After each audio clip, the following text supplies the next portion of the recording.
Estamos com mais um episódio do nosso podcast sobre as transcrições coletivas coreográficas do nosso projeto FAC-TCCs, com fomento da Secretaria de Cultura do Distrito Federal.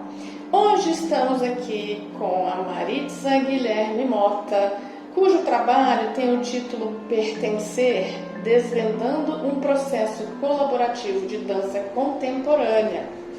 A Maritza é licenciada em dança pelo Instituto Federal de Brasília, dançarina, arte educadora e pesquisadora de processos de composição em dança contemporânea, professora de artes concursada em processo seletivo para professora temporária da Secretaria de Educação do Governo do Distrito Federal. No período de 2014 a 2021, atuou como professora de balé clássico em estúdios e escolas de Brasília e foi professora de dança na educação infantil e ensino fundamental em escolas particulares do DF. Maritza, seja bem-vinda.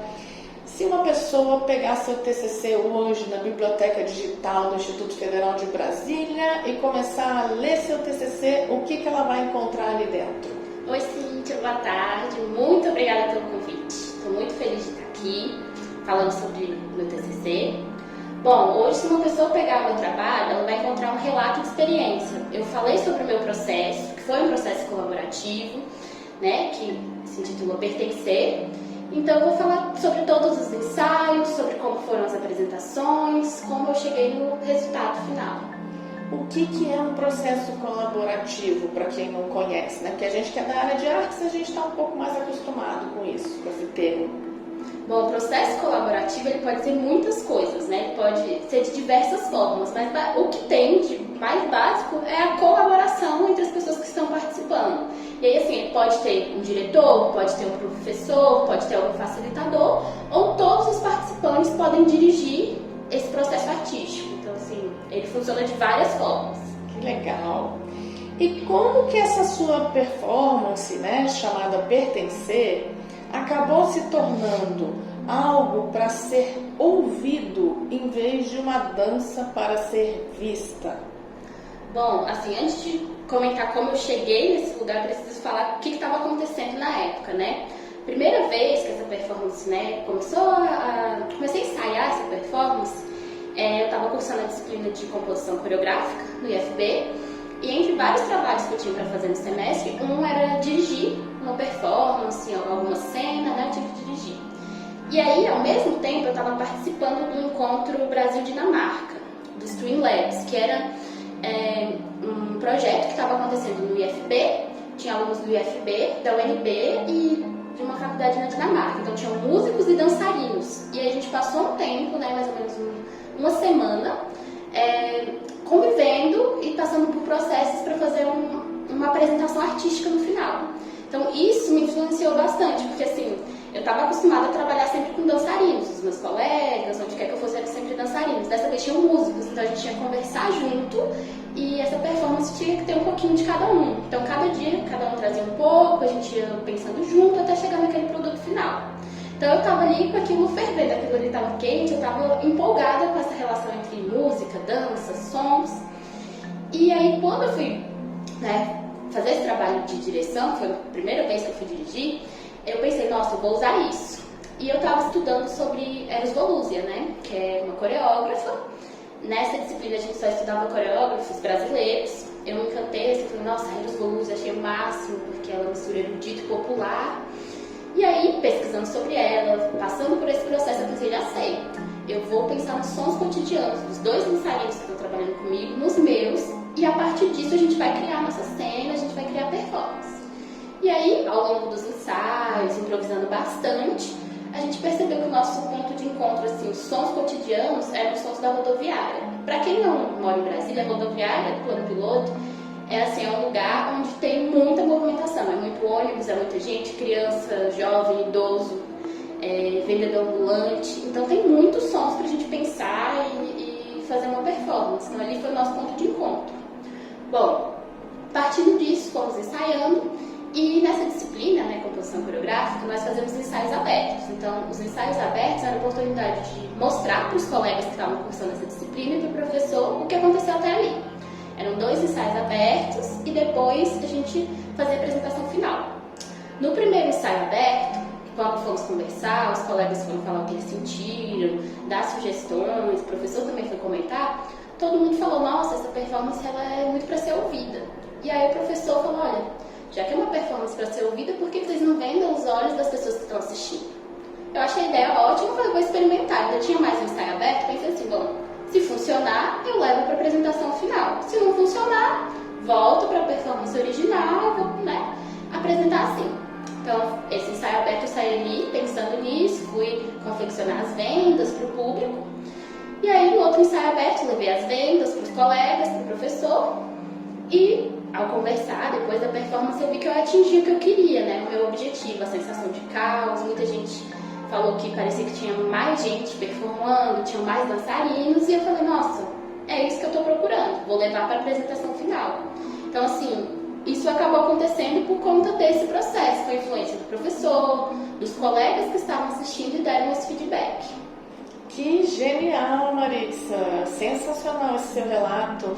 Gente, para quem nunca ouviu falar em algo desse tipo, existem performances de dança que podem ser ouvidas em vez de ser vistas. No caso, ela vendou as pessoas.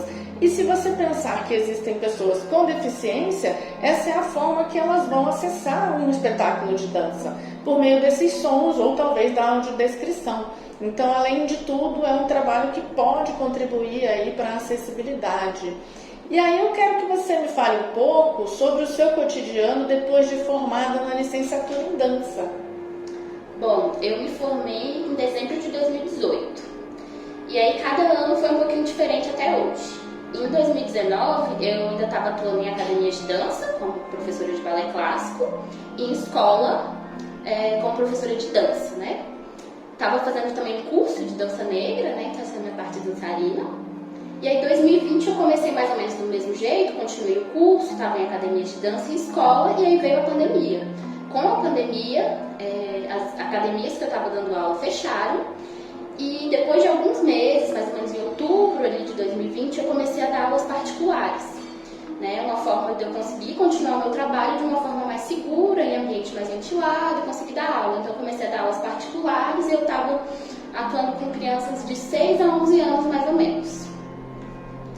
Quando foi em 2021, aí eu continuei com as aulas particulares e comecei numa escola de educação infantil. Aí eu dava aula de expressão corporal só para os meninos. Foi uma experiência muito nova que eu nunca tinha tido até aquele momento, né? Que as meninas tinham outra aula de dança e os meninos tinham expressão corporal. E aí quando foi em 2022, aí já foi outra mudança. Em fevereiro, eu passei no concurso para professora temporária e comecei a atuar como professora de artes, que é como eu estou atuando até hoje. E eu trabalho com o EMTI, que é o Ensino Médio em Tempo Integral. O Ensino Médio em Tempo Integral, ele tem um foco em sair um pouco da sala de aula tradicional. Os alunos eles têm um ensino regular e no contraturno tem oficinas práticas. Então, eu dou oficinas práticas de arte. Que bacana! E eu quero que você fale um pouquinho sobre essa questão aí da expressão corporal para os meninos. Eu fiquei interessada, isso não estava no nosso roteiro, mas eu quero que você comente um pouquinho, né? Porque é tão inovador um trabalho voltado para os meninos, né? Pois é, esse trabalho foi uma outra colega do IFB também que ajudou a implantar nessa escola. Porque já tinha aula de balé, né, que é o mais comum nas escolas, para as meninas. E aí, como fazer um trabalho corporal para os meninos, né? E tirar aquele preconceito de que dançar é coisa de menina e tal. Então, junto com a coordenadora dessa escola, essa colega que já dava aula de balé e é licenciada em dança lá pelo IFB, ela também foi ajudando a estruturar isso. E aí tinha um professor antigo que era de educação física e depois eles fizeram questão de contratar um profissional formado em dança. E aí as meninas faziam aula de balé com essa professora que tem a formação em dança e os meninos faziam aula de expressão corporal comigo, entendeu? Que bacana! Então quer dizer que o mercado se adaptou aí, ó, o pessoal já está querendo contratar professores licenciados em dança. E em pleno século XXI ainda tem gente que nem sabe que existem cursos de nível superior da nossa área. E uma das intenções do nosso projeto é difundir que não somente temos sim cursos superiores, como trabalhos de conclusão de curso, muita pesquisa e muita coisa interessante aí. E aí, Maritza, para finalizar aqui nossa conversa, nosso bate-papo de hoje, eu quero te perguntar de que modo o trabalho com a performance Pertencer te ajudou a ser a professora que você é agora. Bom, primeiro, né, o meu maior desafio a começar na Secretaria de Educação foi porque eu peguei uma vaga de arte geral. Ao longo da minha formação, quando eu estudei História da Dança, claro que engloba História da Arte, a gente vai entendendo que tudo tem um contexto. Mas existem várias habilidades que eu não desenvolvi. Por exemplo, nas artes visuais eu não sou uma pessoa que aprendi a desenhar muito bem. Eu sei o básico de desenho, não o suficiente, né, assim, que eu acho para dar aula. Mas os meus alunos, eles têm várias habilidades. Eu tenho um aluno que toda semana me mostra um figurino que ele desenhou, uma roupa que ele desenhou, e eu posso aproveitar isso dele nas aulas de artes, né? Então, como é que eu faço isso? Dando espaço para eles nos processos colaborativos. Eu vou dar um exemplo aqui. Uma vez, eu pedi para que eles fizessem colagem. Levei revistas, levei folhetos, levei um monte de coisa e cada um fez uma colagem individual, fez o seu processo. Depois que todo mundo terminou, eu pedi para que eles me entregassem e a gente ia criar como se fosse um quadro único. Eu falei, gente, imagine um quadro, se tem uma festa, tem um casal conversando aqui, tem uma mesa, tem várias coisas que compõem um quadro, certo? Então a gente vai pensar em criar um quadro, com todas as colagens, criar um quadro juntos, vamos lá. E aí eles olhavam e falavam, não, esse combina melhor aqui, não, essa cor vai aqui, essa colagem fica do lado dessa. A gente ficou um tempão criando essa colagem. Então assim, é um exemplo do que a gente fez num processo colaborativo, né? Todo mundo ali participou, fez o seu e depois juntou. Mas como eu disse, o processo colaborativo ele pode se dar de várias formas. Tem outro exemplo, agora, no segundo semestre, o professor de português resolveu criar um livro com os alunos, né, no integral, um livro de poemas. E aí nós, da oficina de artes, vamos criar as ilustrações. E aí eu tenho alunos que desenham e eu falei, gente, quem quer desenhar? Aí já tem os alunos que querem desenhar. Outros alunos, eu falei, o que vocês querem fazer? Ah, vamos cuidar das cores? Então, cuidar das cores não é pintar, mas também pensar na concepção toda do livro, da capa, que cor a gente pode colocar em cada poema. Então, assim, cada um vai trabalhando ali onde quer trabalhar, onde tem mais habilidade, e eu vou facilitando o processo, né? Então, assim, o processo colaborativo me ajudou nesse sentido. Eu não uso exatamente a performance, eu nunca recriei a performance com os meus alunos, mas eu descobri também que o processo era colaborativo quando eu fui escrever o TCC. Já tinha acontecido há uns anos e depois eu, nossa, isso é um processo colaborativo. Eu participei de outros, né? E assim, depois de formada, eu participei de grupo de pesquisa, de outros formatos de processo colaborativo. Então, eu tenho adaptado isso para o ensino médio. Algumas vezes funcionou muito bem, como esses exemplos que eu dei. Outras vezes eu vi que não funcionou tão bem, que eu tive que fazer adaptação, que eu dei muitas opções, eles ficaram muito perdidos. Então, é isso, é adaptar para o ensino médio o processo colaborativo para fazer com que eles possam participar ativamente daquilo que a gente está criando. Que maravilhosa! Olha, muito obrigada pela sua participação no projeto, por você estar aqui compartilhando todas essas suas ideias e tudo que você tem de bom aí com a gente nesse podcast. Desejo que seu trabalho seja sempre muito profícuo, que você tenha muito sucesso. E é isso. Tchau, gente. Muito obrigada, Cintia, pelo convite. Até mais.